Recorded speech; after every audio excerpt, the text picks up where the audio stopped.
Namo. Thanks so much for joining me for our daily practice check-in. Listen, listen, listen. This beautiful sound calls us back to our true home.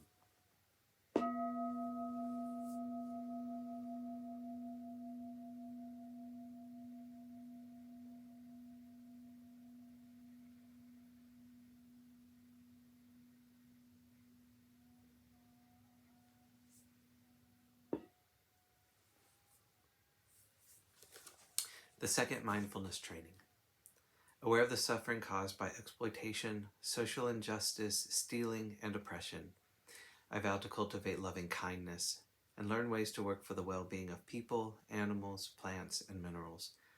I will practice generosity by sharing my time, energy, and material resources with those who are in real need.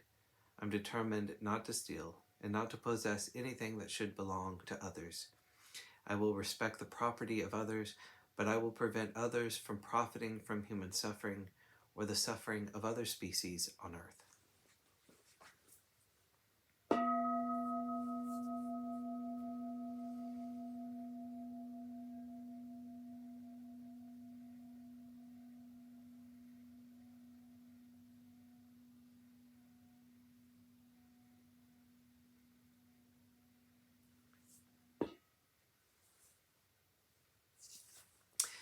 For Dharma lessons, we've been reading Ajahn Munindo's book, Unexpected Freedom, and we're continuing in a chapter on contemplating happiness with a section on valuing friendship. A fully enlightened human being will tell you that it is not true that happiness only arises when we get what we want. When happiness arises in whatever manner, we are encouraged to look at what it is that we are experiencing and calling happiness and how we relate to it.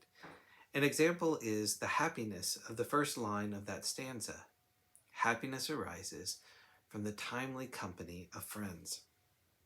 Over the last few weeks, I have often reflected how fortunate our community here is to have so many good friends, and how beneficial, how truly wonderful it is to have such friends.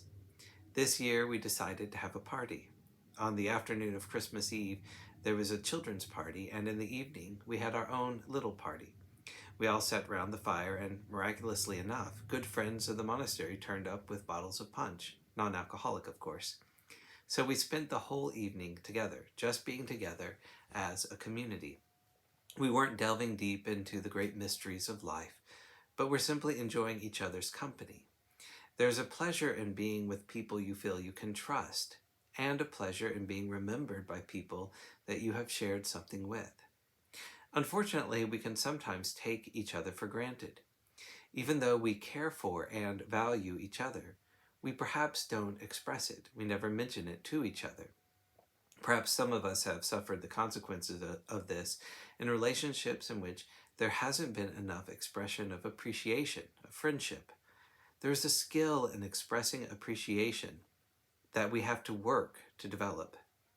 The Buddha himself recognized the danger of not valuing friendship and spoke a lot about the qualities and the value of friendship, the great blessing that is true spiritual companionship. When we find it, we experience happiness, and there is an encouragement to allow oneself to be fully conscious of our appreciation, to feel nourished by good company. In the recent issue of our monastery newsletter, I let it be known that how much we appreciate all the Christmas cards that we get here. I know that if people stopped coming here on Sunday evenings or on New Year's Eve, and there was just the 9 of us, life wouldn't be the same.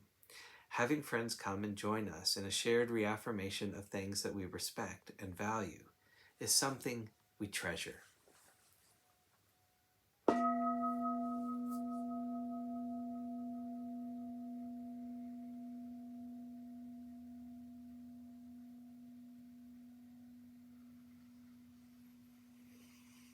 May all beings be well. May all beings be happy. May all beings be peaceful. Namo Phat. Thanks so much for joining me today.